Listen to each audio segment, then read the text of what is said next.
ಬಂಧುಗಳೇ ನಮಸ್ಕಾರ, ಹೇಗಿದ್ರಿ ನೀವೆಲ್ಲರೂ? ನಾನು ಸುಬ್ರಹ್ಮಣ್ಯ ಎಸ್ ಹಂಡಿಗೆ. ಬಂಧುಗಳೇ, ನಿಮ್ಮೆಲ್ಲರಿಗೂ ಕೂಡ ಗೊತ್ತಿದೆ, ಇರಾನ್, ಅಮೆರಿಕ ಹಾಗೆ ಇಸ್ರೇಲ್ ನಡುವಿನ ಯುದ್ಧ ಮುಂದುವರಿತಾ ಇದೆ. ಅದು ಸದ್ಯಕ್ಕಂತೂ ನಿಲ್ಲುವಂತ ಲಕ್ಷಣಗಳು ಕಾಣಿಸ್ತಾ ಇಲ್ಲ. ಇನ್ನೊಂದು ಕಡೆಯಿಂದ ಅಮೆರಿಕದ ಈ ಯುದ್ಧ ದಾಹ ಕೂಡ ಕಂಟಿನ್ಯೂ ಆಗ್ತಾ ಇದೆ. ಇತ್ತೀಚಿನ ಉದಾಹರಣೆಯನ್ನು ನಾವು ಗಮನಿಸ್ತಾ ಹೋಗೋದಾದ್ರೆ, ಇತ್ತೀಚೆಗೆ ವೆನಿಜುವೆಲಾ ದೇಶದ ಒಳಗಡೆ ನುಗ್ಗಿ ಬೆಡ್ರೂಮ್ನಲ್ಲಿ ಇದ್ದಂತಹ ದೇಶದ ಅಧ್ಯಕ್ಷರನ್ನ ಪತ್ನಿ ಸಮೇತ ಕಿಡ್ನಾಪ್ ಮಾಡಿಕೊಂಡು ಬಂತು ಅಮೆರಿಕ. ಅದಾದ ಬಳಿಕ ಎಲ್ಲರೂ ಕೂಡ ನಿರೀಕ್ಷೆ ಮಾಡ್ತಾ ಇದ್ರು ಮುಂದಿನ ಟಾರ್ಗೆಟ್ ಇರಾನ್ ಎನ್ನುವ ರೀತಿಯಲ್ಲಿ. ಅದೇ ಪ್ರಕಾರವಾಗಿ ಇರಾನ್ ಮೇಲೂ ಕೂಡ ಅಮೆರಿಕ ದಾಳಿಯನ್ನ ಮಾಡ್ತು. ಆದರೆ ಇರಾನ್ ಅಮೆರಿಕ ಅಂದುಕೊಂಡ ರೀತಿಯಲ್ಲಿ ಆಗ್ಲಿಲ್ಲ. ಇರಾನ್ ಕೂಡ ಅಷ್ಟೇ ಪ್ರತಿರೋಧವನ್ನು ಒಡ್ತಾ ಇದೆ. ಅದೇ ಮಾದರಿಯಲ್ಲಿ ಪ್ರತಿ ದಾಳಿಯನ್ನು ಕೂಡ ನಡೆಸ್ತಾ ಇದೆ. ಅಮೆರಿಕಗೆ ನಾವು ಬಗ್ಗಲ್ಲ ಎನ್ನುವಂತ ಮಾತನ್ನ ಇರಾನ್ ಹೇಳ್ತಾ ಇದೆ. ಹೀಗಾಗಿ ಅಮೆರಿಕವೇ ಇದೀಗ ಇರಾನ್ ಮುಂದೆ ಮಂಡಿಯೂರುವಂತ ಪರಿಸ್ಥಿತಿ ಸದ್ಯಕ್ಕೆ ನಿರ್ಮಾಣ ಆಗಿದೆ. ಮುಂದೆ ಏನಾಗುತ್ತೆ ಅನ್ನೋದನ್ನ ಕಾದು ನೋಡೋಣ. ಈಗ ಅಮೆರಿಕದ ಟಾರ್ಗೆಟ್ ಇರೋದು ಕ್ಯೂಬಾ ಮೇಲೆ. ಬಂಧುಗಳ, ಯಾವ ಪರಿಯಾಗಿ ಅಮೆರಿಕಾಗೆ ಯುದ್ಧ ದಾಹ ಅಂದ್ರೆ, ಹೆಚ್ಚು ಕಡಿಮೆ ಒಂದು 80 ದೇಶದಲ್ಲಿ ತನ್ನ ಸೇನಾ ನೆಲೆಯನ್ನು ಹೊಂದಿದೆ. ಇಡೀ ಜಗತ್ತನ್ನ ತನ್ನ ಹಿಡಿತದಲ್ಲಿ ಇಟ್ಕೊಳ್ಳುವಂತ ಪ್ರಯತ್ನವನ್ನ ಪಡುತ್ತೆ. ಸಾಕಷ್ಟು ದೇಶಗಳಲ್ಲಿ ತನ್ನ ಮಾತನ್ನ ಕೇಳುವಂತ ಅಧ್ಯಕ್ಷರೋ ಪ್ರಧಾನಿಗಳೋ ಇರಬೇಕು ಅಂತ ಹೇಳಿ ಅದು ಬಯಸುತ್ತೆ. ಅದೇ ರೀತಿಯಲ್ಲಿ ಒಂದಷ್ಟು ಪ್ರಯತ್ನವನ್ನು ಕೂಡ ಮಾಡುತ್ತೆ. ಪ್ರತಿ ದೇಶಗಳ ವಿಚಾರದಲ್ಲೂ ಕೂಡ ಮೂಗು ತೂರಿಸ್ತಾ ಹೋಗುತ್ತೆ. ಈಗ ಅಮೆರಿಕ ಎಂಟ್ರಿ ಕೊಟ್ಟಿರೋದು ಕ್ಯೂಬಾ ವಿಚಾರಕ್ಕೆ. ಕ್ಯೂಬಾ ಮತ್ತೆ ಅಮೆರಿಕದ ಶತ್ರುತ್ವ ಹೊಸ ವಿಚಾರ ಏನೂ ಅಲ್ಲ. ಇದಿಷ್ಟು ಚಿಕ್ಕ ರಾಷ್ಟ್ರ ಅಮೆರಿಕಗೆ ಸೆಡ್ಡು ಹೊಡೆದು ನಿಂತುಕೊಂಡು ಬಿಟ್ಟಿದೆ. ಹೀಗಾಗಿ ಮುಂದಿನ ಟಾರ್ಗೆಟ್ ಕ್ಯೂಬಾ ಅಂತ ಹೇಳಿ ಡೊನಾಲ್ಡ್ ಟ್ರಂಪ್ ಘೋಷಣೆಯನ್ನ ಮಾಡಿ ಆಗಿದೆ. ಮೊನ್ನೆ ಮಾರ್ಚ್ 16ನೇ ತಾರೀಕಿಗೆ ಅವರು ಹೇಳಿದ್ರು, ನಾವು ಕ್ಯೂಬಾವನ್ನ ವಶಕ್ಕೆ ತೆಗೆದುಕೊಳ್ತೇವೆ ಎನ್ನುವಂತ ರೀತಿಯಲ್ಲಿ. ಹಾಗಾದ್ರೆ ಏನಿದು? ಸಹಜವಾಗಿ ಒಂದಷ್ಟು ಜನಕ್ಕೆ ಕುತೂಹಲ ಇರುತ್ತೆ, ಕ್ಯೂಬಾ ಮೇಲೆ ಅಮೆರಿಕಗೆ ಯಾಕೆ ಶತ್ರುತ್ವ? ಸದ್ಯ ಕ್ಯೂಬಾ ಪರಿಸ್ಥಿತಿ ಹೇಗಿದೆ, ಅಮೆರಿಕ ಮುಂದೆ ಏನು ಮಾಡಬಹುದು, ಅದಕ್ಕೆ ಸಂಬಂಧಪಟ್ಟ ಒಂದಷ್ಟು ಇಂಟ್ರೆಸ್ಟಿಂಗ್ ಡೀಟೇಲ್ ಅನ್ನ ಗಮನಿಸ್ತಾ ಹೋಗೋಣ. ನೀವೆಲ್ಲರೂ ಕೂಡ ನೋಡ್ಲೇಬೇಕಾಗಿರುವಂತ ವಿಚಾರ, ಇಷ್ಟು ಪುಟ್ಟ ರಾಷ್ಟ್ರ ಇದಕ್ಕೆ ಸೆಡ್ ಹೊಡೆದಿದ್ದು ಹೇಗೆ ಅಂತ ಹೇಳಿ. ಹಾಗೆ ನಿಮ್ಮಲ್ಲಿ ಸಾಕಷ್ಟು ಮಂದಿ ಚೆಗುವೆರಾ ಹೆಸರನ್ನ ಕೇಳಿರ್ತೀರಿ. ಯಾರು ಕೇಳಿಲ್ಲ ಹೇಳಿ? ಚೆಗುವೆರಾ ಹೆಸರನ್ನ ಹೇಳ್ತಾ ಇದ್ದ ಹಾಗೆ ಅದೆಷ್ಟೋ ಜನರಿಗೆ ರೋಮಾಂಚನ ಆಗೋದಿಕ್ಕೆ ಶುರುವಾಗುತ್ತೆ. ಮಹಾನ್ ಕ್ರಾಂತಿಕಾರಿ ಅಂದ್ರೂ ಕೂಡ ತಪ್ಪಾಗ್ಲಿಕ್ಕಿಲ್ಲ. ಆ ಚೆಗುವೆರಾ ವಿಚಾರವನ್ನು ಕೂಡ ಪ್ರಸ್ತಾಪ ಮಾಡ್ತಾ ಹೋಗ್ತೀನಿ. ಫಿಡೆಲ್ ಕ್ಯಾಸ್ಟ್ರೋ ವಿಚಾರ ಎಲ್ಲವೂ ಕೂಡ ಇದರಲ್ಲಿ ಬರ್ತಾ ಹೋಗುತ್ತೆ. ಏನೇನು ಅದನ್ನು ಗಮನಿಸ್ತಾ ಹೋಗೋಣ. ಬಂಧುಗಳೇ, ಸದ್ಯ ನಾವು ಯಾವ ರೀತಿ ದೃಶ್ಯವನ್ನ ಕ್ಯೂಬಾದಲ್ಲಿ ಗಮನಿಸ್ತಾ ಇದ್ದೀವಿ ಅಂದ್ರೆ, ಈ ರೀತಿ ದೃಶ್ಯ ನಿಮಗೆ ಕಾಣಿಸ್ತಿರುವ ಅನ್ಕೋತೀನಿ. ಎಲ್ಲ ಕಡೆಗಳಲ್ಲೂ ಕೂಡ ಕತ್ಲು, ಇದು ಕೂಡ ಬರೀ ಕತ್ಲೆ, ಮಧ್ಯದಲ್ಲಿ ಒಂದು ಸ್ವಲ್ಪ ಬೆಳಕು ಕಾಣುತ್ತೆ, ಇದು ಕೂಡ ಕಂಪ್ಲೀಟ್ ಕತ್ತಲು. ಹಾಗೆ ಇಲ್ಲಿ ಗಮನಿಸ್ತಾ ಇದ್ರೆ ಇದು ಕೂಡ ಕತ್ತಲು. ಒಟ್ಟಾರೆಯಾಗಿ ಇಡೀ ಕ್ಯೂಬಾ ಕತ್ತಲು ಆವರಿಸಿಕೊಂಡು ಬಿಟ್ಟಿದೆ. ಇದಕ್ಕೆ ಕಾರಣ ಯಾರು ಅಂದ್ರೆ ಇದೇ ಅಮೆರಿಕ. ಸದ್ಯ ಕ್ಯೂಬಾ ಪರಿಸ್ಥಿತಿ ಹೇಗಿದೆ ಅಂದ್ರೆ, ಹಿಂದಿನಿಂದಲೂ ಕೂಡ ಅಮೆರಿಕ ಕ್ಯೂಬಾ ಮೇಲೆ ಆರ್ಥಿಕ ನಿರ್ಬಂಧವನ್ನೇ ಹೇರ್ಕೊಂಡು ಬಂದಿತ್ತು. ಅಂದ್ರೆ ನಾವು ಕೂಡ ಅವ್ರ ಜೊತೆಗೆ ವ್ಯಾಪಾರ ನಡೆಸೋದಿಲ್ಲ, ಬೇರೆ ಯಾರು ಕೂಡ ವ್ಯಾಪಾರವನ್ನ ನಡೆಸಬಾರದು ಎನ್ನುವಂತ ರೀತಿಯಲ್ಲಿ ಅಮೆರಿಕಾಗೆ ಹೆದರಿಕೊಂಡಂತ ಬೇರೆ ಬೇರೆ ರಾಷ್ಟ್ರಗಳು ಕ್ಯೂಬಾ ಜೊತೆಗೆ ವ್ಯಾಪಾರ ವಹಿವಾಟನ ಸಂಪೂರ್ಣವಾಗಿ ನಿಲ್ಲಿಸಿದ್ವು. ತಕ್ಕ ಮಟ್ಟಿಗೆ ಕ್ಯೂಬಾಗೆ ಸಹಾಯ ಸಿಗ್ತಾ ಇದ್ದಂದ್ರೆ ಒಂದು ರಷ್ಯಾ ಮೂಲಕ, ಇಲ್ಲ ಅಂತಂದ್ರೆ ಚೀನಾ ಮೂಲಕ. ಇನ್ನು ಜಗತ್ತಿನ ಯಾವುದೇ ರಾಷ್ಟ್ರಗಳಿಂದಲೂ ಕೂಡ ಕ್ಯೂಬಾಗೆ ಯಾವುದೇ ಸಹಾಯವೂ ಕೂಡ ಸಿಗ್ತಾ ಇರಲಿಲ್ಲ. ಹೀಗಾಗಿ ಕ್ಯೂಬಾ ನಲುಗಿ ಹೋಗಿಬಿಟ್ಟಿತ್ತು, ಕಂಪ್ಲೀಟ್ ಆರ್ಥಿಕ ನಿರ್ಬಂಧ ಹೇರಿದ ಕಾರಣಕ್ಕಾಗಿ. ಅಮೆರಿಕ ಈ ರೀತಿಯಾಗಿ ಆರ್ಥಿಕ ನಿರ್ಬಂಧ ಕೇವಲ ಕ್ಯೂಬಾ ಮೇಲೆ ಮಾತ್ರ ಹೇರಿರೋದಲ್ಲ, ಈಗ ಉತ್ತರ ಕೊರಿಯಾ, ಇರಾನ್, ಹೀಗೆ ಸಾಕಷ್ಟು ರಾಷ್ಟ್ರಗಳ ಮೇಲೆ ಹೇರಿದೆ. ಯಾರು ತನ್ನ ಮಾತನ್ನ ಕೇಳಲ್ಲ ಅವ್ರ ಮೇಲೆ ಆರ್ಥಿಕ ನಿರ್ಬಂಧವನ್ನ ಹೇರುತ್ತೆ. ಈಗ ಕ್ಯೂಬಾ ವಿಚಾರದಲ್ಲೂ ಕೂಡ ಅದನ್ನೇ ಮಾಡಿದೆ. ಈಗ ಕ್ಯೂಬಾಗೆ ಏನಾಗಿದೆ ಅಂದ್ರೆ, ಗಾಯದ ಮೇಲೆ ಬರೆ ಎಳೆದಂತಹ ರೀತಿಯಲ್ಲಿ ಈಗ ಕ್ಯೂಬಾಗೆ ಯಾರು ಕೂಡ ತೈಲವನ್ನ ಪೂರೈಕೆ ಮಾಡಬಾರದು ಅಂತ ಹೇಳಿ ಅಮೆರಿಕ ಕಠಿಣವಾದಂತ ನಿರ್ಬಂಧವನ್ನ ಹೇರಿದೆ. ಹೀಗಾಗಿ ತೈಲ ಪೂರೈಕೆಯೂ ಕೂಡ ಕ್ಯೂಬಾಗೆ ಸಂಪೂರ್ಣವಾಗಿ ನಿಂತು ಹೋಗಿದೆ. ಹೆಚ್ಚು ಕಡಿಮೆ 3 ತಿಂಗಳಿಂದ ಅಥವಾ 2 ತಿಂಗಳಿಂದ ಕ್ಯೂಬಾಗೆ ಯಾವುದೇ ತೈಲವೂ ಕೂಡ ಬರ್ತಾ ಇಲ್ಲ. ಹೀಗಾಗಿ ಆ ದೇಶದಲ್ಲಿ ಏನಾಗ್ಬಿಟ್ಟಿದೆ ಅಂದ್ರೆ ಬ್ಲಾಕ್ಔಟ್ ನ ಪರಿಸ್ಥಿತಿ. ಅಂದ್ರೆ ಇಡೀ ದೇಶದಲ್ಲಿ ವಿದ್ಯುತ್ ಇಲ್ಲ. ವಿದ್ಯುತ್ಗೂ ತೈಲಗೂ ಏನ್ ಸಂಬಂಧ ಅಂತ ನಾವು ನೋಡ್ತಾ ಹೋಗೋದಾದ್ರೆ, ಅಲ್ಲಿ ವಿದ್ಯುತ್ ಸ್ಥಾವರಗಳಿಗೆ ಡೀಸೆಲ್ ಅನ್ನ ಅಥವಾ ಕಚ್ಚಾ ತೈಲವನ್ನ ಬಳಕೆ ಮಾಡಲಾಗುತ್ತೆ. ಅದನ್ನ ಉರಿಸಿ ಅಲ್ಲಿ ವಿದ್ಯುತ್ ಅಂತದೆಲ್ಲವನ್ನು ಕೂಡ ಮಾಡಲಾಗುತ್ತೆ. ಕಲ್ಲಿದ್ದಲನ್ನ ಉರಿಸಿ ಹೇಗೆ ವಿದ್ಯುತ್ ಉತ್ಪಾದನೆ ಮಾಡಲಾಗುತ್ತೋ, ಅಲ್ಲಿ ವಿದ್ಯುತ್ ತಯಾರಿಕೆಗೆ ಅವರು ಡೀಸೆಲ್ ಅಥವಾ ಕಚ್ಚಾ ತೈಲವನ್ನ ಬಳಕೆ ಮಾಡ್ತಾರೆ. ಈಗ ತೈಲವೇ ಇಲ್ಲದಂತ ಕಾರಣಕ್ಕಾಗಿ ಕ್ಯೂಬಾ ಪರಿಸ್ಥಿತಿ ಹೇಗಾಗಿದೆ ಅಂದ್ರೆ, ಒಂದು ಕಡೆಯಿಂದ ಇಡೀ ದೇಶದಲ್ಲಿ ಕತ್ತಲು ಅಂದ್ರೆ ವಿದ್ಯುತ್ತೇ ಇಲ್ಲ.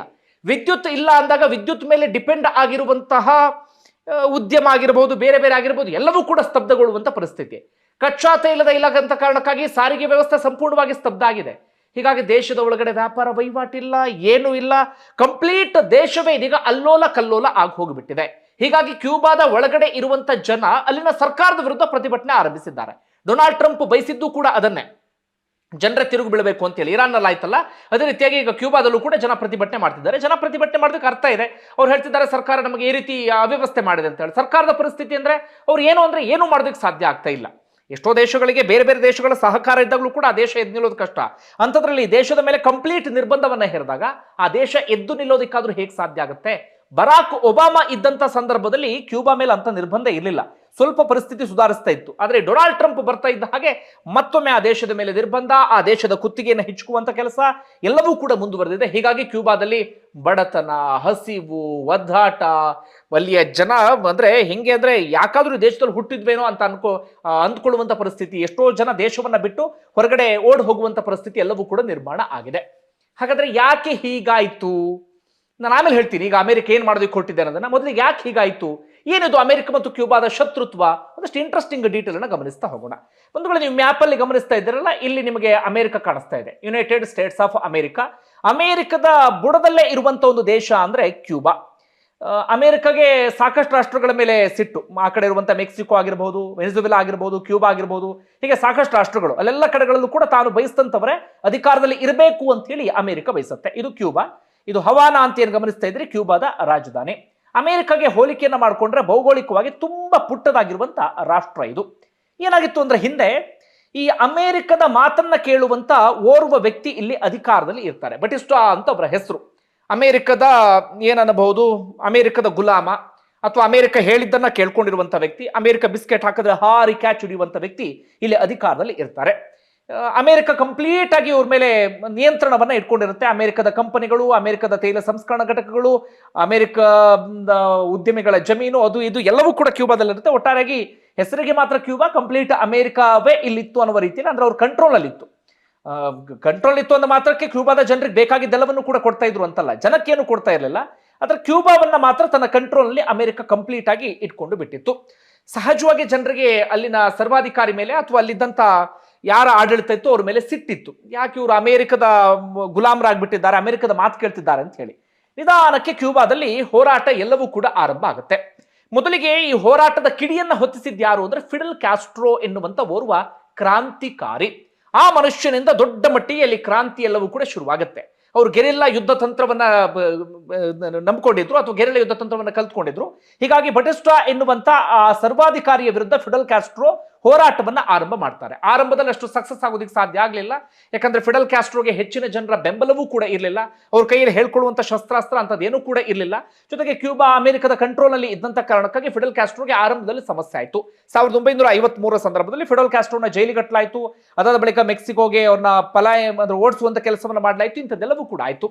ಅಂತಿಮವಾಗಿ ಏನಾಗುತ್ತೆ ಅಂದ್ರೆ 1959 ಸುಮಾರಿಗೆ ಅಥವಾ 58 ಸುಮಾರಿಗೆ ಆ ಹೋರಾಟದ ತೀವ್ರತೆ ಇನ್ನಷ್ಟು ಜಾಸ್ತಿ ಆಗಿಬಿಡುತ್ತೆ. ಅದಕ್ಕೆ ಕಾರಣ ಏನಪ್ಪಾ ಅಂದ್ರೆ ಫಿಡೆಲ್ ಕ್ಯಾಸ್ಟ್ರೋಗೆ ಓರ್ವ ಮಹಾನ್ ಕ್ರಾಂತಿಕಾರಿಯ ಸಾಥ್ ಸಿಗುತ್ತೆ. ಯಾರದ್ದು ಅಂದ್ರೆ ಚೆ ಗುವೆರಾ. ಆ ಹೆಸರನ್ನ ಹೇಳೋದಕ್ಕೆ ಖುಷಿ ಆಗುತ್ತೆ. ಒಂದು ವೇಳೆ ಚೆ ಗುವೆರಾ ಬಗ್ಗೆ ಒಂದು ಪ್ರತ್ಯೇಕವಾದಂಥ ವಿಡಿಯೋವನ್ನೇ ಮಾಡಬೇಕು. ಈಗ ನಾನು ಚುಟುಕಾಗಿ ಹೇಳ್ತೀನಿ. ಚೆ ಗುವೆರಾ ಮೂಲತಃ ಅರ್ಜೆಂಟೀನಾದ ವ್ಯಕ್ತಿ, ಹುಟ್ಟಿದ್ದು ಯಾವುದೋ ಒಂದು ದೇಶದಲ್ಲಿ. ಅದಾದ ಬಳಿಕ ವೈದ್ಯಕೀಯ ವಿದ್ಯಾರ್ಥಿಯಾಗಿದ್ದಂಥ ವ್ಯಕ್ತಿ. ಅದಾದ ನಂತರ ಇಡೀ ಜಗತ್ತನ್ನ ನೋಡಬೇಕು ಅಂತ ಒಂದು ಮೋಟಾರ್ ಸೈಕಲ್ ಅಲ್ಲಿ ಹೊಡ್ತಾರೆ. ಅದಾದ ನಂತರ ಬೇರೆ ಬೇರೆ ದೇಶಗಳಲ್ಲಿ ಅಲ್ಲಿದ್ದಂಥ ಅಸಮಾನತೆ, ಅಲ್ಲಿದ್ದಂಥ ಬಡತನ, ಅಲ್ಲಿ ಭೂಮಾಲೀಕರ ದಬ್ಬಾಳಿಕೆ, ಇದೆಲ್ಲವನ್ನು ಕೂಡ ನೋಡಿ ನೋಡಿ ನೋಡಿ ಚೆ ಗುವೆರಾಗೆ ಮನಸ್ಸಿನೊಳಗಡೆ ಒಂದು ಕ್ರಾಂತಿಯ ಕಿಚ್ಚು ಬರೋದಕ್ಕೆ ಶುರುವಾಗ್ಬಿಡುತ್ತೆ. ಈ ದೇಶಗಳ ಪರವಾಗಿ ನಾನು ನಿಂತ್ಕೊಳ್ಬೇಕು ಅಂತ ಹೇಳಿ. ಆ ದೇಶದ ವ್ಯಕ್ತಿ ಅಲ್ಲ ಚೆ ಗುವೆರಾ. ಚೆ ಗುವೆರಾ ಹುಟ್ಟಿದ ಅರ್ಜೆಂಟೀನಾದಲ್ಲಿ. ಆದ್ರೆ ಈ ದೇಶಗಳ ಪರವಾಗಿ ನಿಂತ್ಕೊಳ್ಬೇಕು ಅಂತ ಅವರಿಗೆ ಅನ್ಸುತ್ತೆ. ಆರಂಭದಲ್ಲಿ ಒಂದಷ್ಟು ದೇಶಗಳ ಪರವಾಗಿ ನಿಂತ್ಕೊಳ್ತಾರೆ. ಅಂತಿಮವಾಗಿ ಕ್ಯೂಬಾಗೆ ಬಂದಾಗ ಅನ್ಸುತ್ತೆ ಈ ದೇಶದ ಜೊತೆಗೆ ನಾನು ನಿಲ್ಲೇಬೇಕು ಅಂತ ಹೇಳಿ. ಫಿಡೆಲ್ ಕ್ಯಾಸ್ಟ್ರೋ ಹಾಗೆ ಚೆ ಗುವೆರಾ ನಡುವೆ ಒಂದೊಳ್ಳೆ ಸ್ನೇಹ ಬೆಳೆಯುತ್ತೆ. ಹೀಗಾಗಿ ಇಬ್ಬರು ಸೇರಿ ಒಂದು ದೊಡ್ಡ ಮಟ್ಟಿಗಿನ ಕ್ರಾಂತಿಯ ಕಿಡಿಯನ್ನೇ ಹೊತ್ತಿಸ್ತಾರೆ. 1959ರಲ್ಲಿ ಬಟಿಸ್ಟಾ ಎನ್ನುವಂತ ವ್ಯಕ್ತಿಯನ್ನ ಅಧಿಕಾರದಿಂದ ಇಳಿಸುವಲ್ಲಿ ಯಶಸ್ವಿಯಾಗಿ ಬಿಡ್ತಾರೆ. ಅಮೆರಿಕದ ಕಂಟ್ರೋಲ್ ಅನ್ನ ತಪ್ಪಿಸುವಲ್ಲೂ ಕೂಡ ಯಶಸ್ವಿ ಆಗಿಬಿಡ್ತಾರೆ. ಅದಾದ ಬಳಿಕ ಅವರಿಬ್ಬರು ಸೇರ್ಕೊಂಡು ಏನು ಮಾಡ್ತಾರೆ ಅಂದ್ರೆ, ಇದೇ ಕ್ಯೂಬಾದಲ್ಲಿ ಅಮೆರಿಕದ ಕಂಪನಿಗಳೇನಿರ್ತವೆ, ಅಮೆರಿಕದ ತೈಲ ಸಂಸ್ಕರಣಾ ಘಟಕಗಳಿರ್ತವೆ, ಅಮೆರಿಕದ ಜನ ಏನು ಜಮೀನಿನ ಮಾಲೀಕತ್ವವನ್ನು ಹೊಂದಿರ್ತಾರೆ, ಎಲ್ಲವನ್ನು ಕೂಡ ಒದ್ದೋಡಿಸುವಂತ ಕೆಲಸವನ್ನ ಮಾಡ್ತಾರೆ. ಎಲ್ಲವೂ ಕೂಡ ಸರ್ಕಾರದ ಆಸ್ತಿ, ಎಲ್ರಿಗೂ ಕೂಡ ಸಮಾನವಾಗಿ ಹಂಚಿಕೆ ಆಗಬೇಕು ಅಂತ ಹೇಳಿ ಘೋಷಣೆ ಮಾಡ್ತಾರೆ. ಅಂತಿಮವಾಗಿ ಅಲ್ಲಿ ಸಮಾಜವಾದ ಒಂದು ಕಮ್ಯುನಿಸ್ಟ್ ಸರ್ಕಾರ ಅಧಿಕಾರಕ್ಕೆ ಬರುತ್ತೆ. ಫಿಡೆಲ್ ಕ್ಯಾಸ್ಟ್ರೋ ದೇಶದ ಅಧಿಕಾರವನ್ನ ಹಿಡಿತಾರೆ. ಅದಾದ ನಂತರ ಅಮೆರಿಕ ಸುಮ್ಮನೆ ಕೂರುತ್ತಾ ಇಲ್ಲ. ಅಮೆರಿಕ ಮತ್ತೆ ರೊಚ್ಚಿಗೆಳುತ್ತೆ. 1961 ಸುಮಾರಿಗೆ ಏನ್ ಮಾಡುತ್ತೆ ಅಮೆರಿಕ ಅಂದ್ರೆ, ಈ ಕ್ಯೂಬನ್ ನಿರಾಶ್ರಿತರಿತ್ತಲ್ಲ ಅವರಿಗೆ ಟ್ರೈನಿಂಗ್ ಕೊಟ್ಟು ಮತ್ತೊಮ್ಮೆ ಈ ಕಡೆ ಚೂ ಬಿಡುತ್ತೆ. ಆದ್ರೆ ಫಿಡೆಲ್ ಕ್ಯಾಸ್ಟ್ರೋ ಅಷ್ಟೊತ್ತಿಗಾಗಲೇ ಒಂದು ಹಂತಕ್ಕೆ ಬಲಿಷ್ಠರಾಗ್ಬಿಟ್ಟಿದ್ರು. ಅವರು ಅಮೆರಿಕದ ದಾಳಿಯನ್ನ ತಡೆಗಟ್ಟುವಲ್ಲಿ ಯಶಸ್ವಿ ಆಗ್ತಾರೆ. ನಾನು ತುಂಬಾ ಸಿಂಪಲ್ ಆಗಿ ಹೇಳ್ತಾ ಇದ್ದೀನಿ. ಆದ್ರೆ ಆಗ ನಡೆದಂತ ಕ್ರಾಂತಿ ಇದೆಯಲ್ಲ, ಅದಷ್ಟು ಸುಲಭ ಆಗಿರಲಿಲ್ಲ. ಅದೊಂದು ಕ್ರಾಂತಿಯ ಕಿಡಿ ಅದೆಷ್ಟೋ ಜಗತ್ತಿನಲ್ಲಿ ಕ್ರಾಂತಿ ಹಚ್ಚೋದಿಕ್ಕೆ ಪ್ರಮುಖವಾದಂತ ಕಾರಣ ಆಯ್ತು. ಅದಾದಂತಹ ಚೆ ಗುವೆರಾ ಕ್ಯೂಬಾದಿಂದ ಹೊರಗಡೆ ಹೋಗ್ತಾರೆ. ಇನ್ನೊಂದಷ್ಟು ದೇಶಗಳ ಪರವಾಗಿ ನಿಂತ್ಕೊಳ್ಳೋಕೆ ಹೋಗ್ತಾರೆ. ಅಂತಿಮವಾಗಿ ಅಮೆರಿಕದ CIA ಇರುತ್ತಲ್ಲ, ಬೇಹುಗಾರಿಕೆ ಸಂಸ್ಥೆ, ಅದು ಚೆ ಗುವೆರಾವನ್ನ ಪತ್ತೆ ಹಚ್ಚುವಲ್ಲಿ ಯಶಸ್ವಿ ಆಗುತ್ತೆ. ಚೆ ಗುವೆರಾಗೆ ಮರಣದಂಡನೆ ಶಿಕ್ಷೆಯನ್ನು ವಿಧಿಸಲಾಗುತ್ತೆ. ಅಮೆರಿಕ ಮರಣದಂಡನೆ ಶಿಕ್ಷೆಯನ್ನು ವಿಧಿಸುತ್ತೆ ಚುಗುವೆರಾಗೆ. ಯಾಕಂದ್ರೆ ಅಮೆರಿಕಾಗೆ ಮೊಟ್ಟ ಮೊದಲ ಬಾರಿಗೆ ಸರಿಯಾದ ರೀತಿಯಲ್ಲಿ ತಿರುಗೇಟನ್ನು ಕೊಟ್ಟಂತ ವ್ಯಕ್ತಿ ಅಂದ್ರೆ ಚುಗುವೆರಾ, ಅಥವಾ ಅಮೆರಿಕದ ಅಹಂಕಾರವನ್ನು ಇಳಿಸಿದಂತ ವ್ಯಕ್ತಿ ಅಂದ್ರೆ ಚುಗುವೆರಾ, ಅಮೆರಿಕದ ದೊಡ್ಡಣ್ಣ ಎನ್ನುವಂತ ಪಟ್ಟ ಕಳಚಿ ಬೀಳುವಂತೆ ಮಾಡಿದಂತ ವ್ಯಕ್ತಿ ಅಂದ್ರೆ ಚುಗುವೆರಾ. ಹೀಗಾಗಿ ಚುಗುವೆರಾ ಮೇಲೆ ಅಮೆರಿಕಾಗೆ ಸಿಟ್ಟಿರುತ್ತೆ. ಚುಗುವೆರಾಗೆ ಮರಣದಂಡನೆ ಶಿಕ್ಷೆ ವಿಧಿಸುವಲ್ಲೂ ಕೂಡ ಯಶಸ್ವಿ ಆಗುತ್ತೆ. ಅಂತಿಮವಾಗಿ 62ರಲ್ಲಿ ಕ್ಯೂಬಾ ಜೊತೆಗೆ ಒಂದು ಶಾಂತಿ ಒಪ್ಪಂದವನ್ನ ಅಮೆರಿಕ ಮಾಡ್ಕೊಳ್ಳುತ್ತೆ. ಇನ್ನು ಮುಂದೆ ನಾವು ನಿಮ್ಮ ಆಕ್ರಮಣವನ್ನ ಮಾಡೋದಿಲ್ಲ ಅಂತ ಹೇಳಿ. ಒಂದು ರೀತಿಯಲ್ಲಿ ಆಗ ಕ್ಯೂಬಾದ ಕ್ರಾಂತಿಕಾರಿಗಳಿಗೆ ಅಮೆರಿಕದ ವಿರುದ್ಧ ಸಿಕ್ಕಂತ ಗೆಲುವು ಅಂದ್ರೂ ಕೂಡ ತಪ್ಪಾಗ್ಲಿಕ್ಕಿಲ್ಲ. ಇಷ್ಟ ಆಯ್ತಾ? ಇಷ್ಟಾದ ನಂತರ ಅಮೆರಿಕ ಖುದ್ದು ಹೋಗಿ ಬಿಟ್ಟಿತ್ತು. ಅಮೆರಿಕ ಏನ್ ಮಾಡುತ್ತೆ ಅಂದ್ರೆ ಕ್ಯೂಬಾ ಜೊತೆಗಿನ ತನ್ನ ಸಂಬಂಧ ಎಲ್ಲವನ್ನೂ ಕೂಡ ಕಡಿದುಕೊಳ್ಳುತ್ತೆ. ಅಷ್ಟು ಮಾತ್ರ ಅಲ್ಲ, ಕ್ಯೂಬಾ ಜೊತೆಗೆ ಯಾರು ವ್ಯಾಪಾರ ವಹಿವಾಟು ನಡೆಸುವ ಹಾಗಿಲ್ಲ, ಕ್ಯೂಬಾಗೆ ಯಾರು ಕೂಡ ರಫ್ತು ಮಾಡುವ ಹಾಗಿಲ್ಲ, ಆಮದು ಕೂಡ ಮಾಡಿಕೊಳ್ಳುವಂತ ಅವಕಾಶವನ್ನು ಇವ್ರಿಗೆ ಮಾಡಿಕೊಟ್ಟಿಲ್ಲ. ಎಲ್ಲವನ್ನು ಕೂಡ ಸಂಪೂರ್ಣವಾಗಿ ನಿರ್ಬಂಧ ಹೇರುತ್ತೆ. ಆದ್ರೂ ಕೂಡ ಕ್ಯೂಬಾದಲ್ಲಿ ಏನ್ ಮಾಡ್ತಾರೆ ಅಂದ್ರೆ ಅಲ್ಲೊಂದು ಶಿಕ್ಷಣ ಕ್ರಾಂತಿಯನ್ನೇ ಮಾಡ್ಬಿಡ್ತಾರೆ ಫಿಡೆಲ್ ಕ್ಯಾಸ್ಟ್ರೋ. ಇವತ್ತು ಕೂಡ ಅಲ್ಲಿ ಹೆಚ್ಚು ಕಡಿಮೆ 99% ಸಾಕ್ಷರತೆ ಇದೆ. ಯಾವ ದೇಶದಲ್ಲಿ ಇರೋದಷ್ಟು ಸಾಕ್ಷರತೆ. ಪ್ರತಿಯೊಬ್ಬರು ವಿದ್ಯೆಯನ್ನು ಕಲಿಯಲೇಬೇಕು ಅಂತ ಹೇಳಿ ಉಚಿತವಾದಂಥ ಶಿಕ್ಷಣ, ಮತ್ತೊಂದು ಆರೋಗ್ಯ ಕ್ರಾಂತಿಯನ್ನ ಮಾಡಿಬಿಡ್ತಾರೆ. ಅಲ್ಲಿ ಪ್ರತಿಯೊಬ್ಬರಿಗೂ ಉಚಿತವಾಗಿ ಆರೋಗ್ಯ ವ್ಯವಸ್ಥೆಯನ್ನ ಮಾಡಿಬಿಡ್ತಾರೆ. ಅದಾದ ನಂತರ ಭೂ ಮಾಲೀಕರ ಕೈಯಲ್ಲಿತ್ತಲ್ಲ ಭೂಮಿ, ಅದೆಲ್ಲವನ್ನು ಕೂಡ ಕಿತ್ಕೊಂಡು ಬಡವರಿಗೆ ಹಂಚುವಂತ ಕೆಲಸ ಅಂಥದ್ದೆಲ್ಲವೂ ಕೂಡ ಆಗುತ್ತೆ. ಒಟ್ಟಾರೆ ಒಂದಷ್ಟು ಕ್ರಾಂತಿಕಾರಿ ಯೋಜನೆಗಳೆಲ್ಲವೂ ಕೂಡ ಬರುತ್ತೆ. ಆದ್ರೆ ಏನಾಗ್ಬಿಡುತ್ತೆ, ಅಮೆರಿಕ ನಿರ್ಬಂಧವನ್ನ ಹೇರಿದಂತ ಕಾರಣಕ್ಕಾಗಿ ಇವರಿಗೆ ಬೇರೆ ರಾಷ್ಟ್ರಗಳಿಂದ ಯಾವುದೇ ತಂತ್ರಜ್ಞಾನವನ್ನ ತೆಗೆದುಕೊಳ್ಳೋದಿಕ್ಕೆ ಸಾಧ್ಯ ಆಗಲಿಲ್ಲ. ಇಂಟರ್ನೆಟ್ ಸೌಲಭ್ಯದಿಂದ ಹಿಡಿದು ಕಂಪ್ಯೂಟರ್ ಸೌಲಭ್ಯದಿಂದ ಹಿಡಿದು ಎಲ್ಲವೂ ಕೂಡ ಕ್ಯೂಬಾಗೆ ತುಂಬಾ ತಡವಾಗಿ ಬರುತ್ತೆ. ಹಾಗೆ ಇವ್ರ ಜೊತೆಗೆ ನಿಂತ್ಕೊಂಡಂಥವ್ರು ರಷ್ಯಾ ಮಾತ್ರ, ಸೋವಿಯತ್ ಒಕ್ಕೂಟ ಆಗ. ಜೊತೆಗೆ ಚೀನಾದ ಬೆಂಬಲವೂ ಕೂಡ ತಕ್ಕ ಮಟ್ಟಿಗೆ ಇತ್ತು. ಆದ್ರೂ ಕೂಡ ಕ್ಯೂಬಾವನ್ನ ದೊಡ್ಡ ಮಟ್ಟಿಗೆ ಅಭಿವೃದ್ಧಿ ಮಾಡೋದಕ್ಕೆ ಸಾಧ್ಯ ಆಗಲಿಲ್ಲ. ಅಭಿವೃದ್ಧಿ ಪಥದತ್ತ ಕೊಂಡೊಯ್ಯುವಂತ ಎಲ್ಲ ಪ್ರಯತ್ನವೂ ಕೂಡ ಆಯ್ತು. ಫಿಡೆಲ್ ಕ್ಯಾಸ್ಟ್ರೋ ತಮ್ಮ ಕೈಯಿಂದ ಏನೇನು ಮಾಡೋದಕ್ಕೆ ಸಾಧ್ಯವೋ ಎಲ್ಲವನ್ನೂ ಕೂಡ ಮಾಡಿದ್ರು. ಮತ್ತೊಂದೇನಾಯ್ತು ಅಂದ್ರೆ ಅಮೆರಿಕ ಫಿಡೆಲ್ ಕ್ಯಾಸ್ಟ್ರೋವನ್ನ ಕೊಲ್ಲಬೇಕು ಅಂತೇಳಿ ನಿರಂತರವಾಗಿ ಪ್ರಯತ್ನವನ್ನ ಪಡ್ತು. ಅವರಿಗೆ ಪರೋಕ್ಷವಾಗಿ ವಿಷವನ್ನ ಹಾಕೋದು ಅಥವಾ ಏನೇನೋ ಪ್ರಯತ್ನವನ್ನ ಪಡ್ತು. ಆದ್ರೆ ಫಿಡೆಲ್ ಕ್ಯಾಸ್ಟ್ರೋವನ್ನ ಸಾಯಿಸೋದಕ್ಕೆ ಆಗಲಿಲ್ಲ. ಫಿಡೆಲ್ ಕ್ಯಾಸ್ಟ್ರೋವನ್ನ ಅಧಿಕಾರದಿಂದ ಕೆಳಗಿಳಿಸೋದಕ್ಕೂ ಕೂಡ ಸಾಧ್ಯ ಆಗಲಿಲ್ಲ. 2008ರವರೆಗೂ ಕೂಡ ಫಿಡೆಲ್ ಕ್ಯಾಸ್ಟ್ರೋ ಇದ್ರು. 2008ರಿಂದ 2018ರವರೆಗೆ ಅವರ ಅಣ್ಣ ಅಧಿಕಾರದಲ್ಲಿದ್ರು. ಈಗ ಬೇರೆಯವರೊಬ್ಬರು ಅಲ್ಲಿ ಅಧಿಕಾರದಲ್ಲಿ ಇದ್ದಾರೆ. ಇದು ಕ್ಯೂಬಾದ ಹಿನ್ನೆಲೆ. ಹಾಗೆ ಕ್ಯೂಬಾ ಮತ್ತೆ ಅಮೆರಿಕದ ನಡುವಿನ ಶತ್ರುತ್ವದ ಒಂದು ಇತಿಹಾಸ. ಅಮೆರಿಕಾಗೆ ಇವತ್ತಿಗೂ ಕೂಡ ಕ್ಯೂಬಾ ಮೇಲೆ ಸಿಟ್ಟಿ ಯಾಕೆ ಅಂದ್ರೆ, ಒಂದು ಆ ಸಣ್ಣ ದೇಶ ನಮಗೆ ಸೆಡ್ ಹೊಡಿತಲ್ಲ ಅನ್ನೋದು, ಮತ್ತೊಂದು ನಮ್ಮ ಪಕ್ಕದಲ್ಲೇ ಇರುವಂತಹ ದೇಶವನ್ನ ನಾವು ಏನು ಮಾಡೋದಕ್ಕೆ ಸಾಧ್ಯ ಆಗ್ತಿಲ್ವಲ್ಲ ಅನ್ನೋದು, ಮತ್ತೊಂದೇನಾಗಿದೆ ಅಂದ್ರೆ ಈ ಕ್ಯೂಬಾದಲ್ಲಿ ತಾನು ಅಂದ್ರೆ ಅಂದ್ಕೊಂಡಂತವ್ರನ್ನ ಅಧಿಕಾರಕ್ಕೆ ಕೂರಿಸಬೇಕು ಅಂತ ಅವ್ರ ಪ್ರಯತ್ನ, ಅದು ಕೂಡ ಸಾಧ್ಯ ಆಗ್ತಿಲ್ಲ ಅನ್ನೋದು. ಮತ್ತೊಂದು, ರಷ್ಯಾ ಹಾಗೆ ಚೀನಾ ನಡುವೆ ಇವರಿಗೆ ಸಂಬಂಧ ಇದೆ. ರಷ್ಯಾ ಹಾಗೆ ಚೀನಾ ಅಂದ್ರೆ ಎಷ್ಟರ ಮಟ್ಟಿಗೆ ಸಂಬಂಧ ಅಂದ್ರೆ, ಕಷ್ಟದಲ್ಲಿದ್ದಾಗಲೆಲ್ಲ ಅವರು ಸಹಾಯಕ್ಕೆ ಬರ್ತಾರೆ ಕ್ಯೂಬಾಗೆ. ಹೀಗಾಗಿ ಈ ರಷ್ಯಾ ಮತ್ತೆ ಚೀನಾದ ನಡುವಿನ ಕ್ಯೂಬಾದ ಸಂಬಂಧವನ್ನು ಕೂಡ ಅಮೆರಿಕಾಗೆ ಸಹಿಸಿಕೊಳ್ಳೋದಿಕ್ಕೆ ಸಾಧ್ಯ ಆಗ್ತಾ ಇಲ್ಲ. ಇದೆಲ್ಲವೂ ಕೂಡ ಹಿನ್ನೆಲೆ. ಈಗ ಅಮೆರಿಕ ಏನು ಮಾಡುತ್ತೆ ಅಂತ ಗಮನಿಸ್ತಾ ಹೋಗೋದಾದ್ರೆ, ಈಗ ಒಂದು ಕ್ಯೂಬಾದ ಒಳಗಡೆ ಜನ ರೊಚ್ಚಿಗೇಳುವಂತೆ ಮಾಡುವಲ್ಲಿ ಅಮೆರಿಕ ಯಶಸ್ವಿ ಆಗಿದೆ. ಜೊತೆಗೆ ಕ್ಯೂಬಾದ ಕುತ್ತಿಗೆಯನ್ನು ಸಂಪೂರ್ಣವಾಗಿ ಹಿಸುಕಿ ಬಿಟ್ಟಿದೆ. ಒಂದು ರೀತಿಯಲ್ಲಿ ಅವರೇ ಮಾತುಕತೆಗೆ ಬರಬೇಕು ಎನ್ನುವ ಹಂತಕ್ಕೆ ತಂದು ಬಿಟ್ಟಿದೆ. ಯಾಕಂದ್ರೆ ತೈಲ ಪೂರೈಕೆ ಇಲ್ಲ, ಆ ದೇಶದ ಒಳಗಡೆ ಏನೇನು ಸೌಲಭ್ಯಗಳು ಇಲ್ಲದಂತ ಪರಿಸ್ಥಿತಿಗೆ ಅಮೆರಿಕ ತಂದು ಬಿಟ್ಟಿದೆ. ಹೀಗಾಗಿ ಕ್ಯೂಬಾಗೂ ಎಂತ ಅನಿವಾರ್ಯತೆ ಸೃಷ್ಟಿಯಾಗಿದೆ ಅಂದ್ರೆ, ಈಗ ಅಮೆರಿಕದ ಮುಂದೆ ತಲೆ ಬಾಗಲೇಬೇಕಾದಂತ ಅನಿವಾರ್ಯತೆ ಇದೆ. ಆದ್ರೆ ಸದ್ಯದವರೆಗೂ ಅವ್ರು ತಲೆ ಬಾಗಿಲ್ಲ. ಈಗ ಯಾವುದೇ ಕ್ಷಣದಲ್ಲಿ ಬೇಕಾದ್ರೂ ಅಮೆರಿಕ ಇಡೀ ಕ್ಯೂಬಾವನ್ನ ವಶಕ್ಕೆ ತೆಗೆದುಕೊಳ್ಳುವಂತ ಸಾಧ್ಯತೆ ಇದೆ. ವಶಕ್ಕೆ ಅಂದ್ರೆ ಅವರು ಆಡಳಿತ ನಡೆಸೋದಿಲ್ಲ, ತಮಗೆ ಬೇಕಾದಂತವ್ರನ್ನೊಬ್ರನ್ನ ಅಲ್ಲಿ ಕೂರಿಸ್ತಾರೆ. ತಾನು ಆಡಿಸಿದ ಗೊಂಬೆ ಅಂತೆ ಅವ್ರು ಆಡ್ತಾ ಇರಬೇಕು. ಇನ್ನು ದೇಶ ಉದ್ಧಾರ ಆಗೋದಕ್ಕೂ ಬಿಡೋದಿಲ್ಲ, ಜನ ಉದ್ಧಾರ ಆಗೋದಕ್ಕೂ ಕೂಡ ಅಮೆರಿಕ ಅವಕಾಶವನ್ನ ಮಾಡಿಕೊಡೋದಿಲ್ಲ.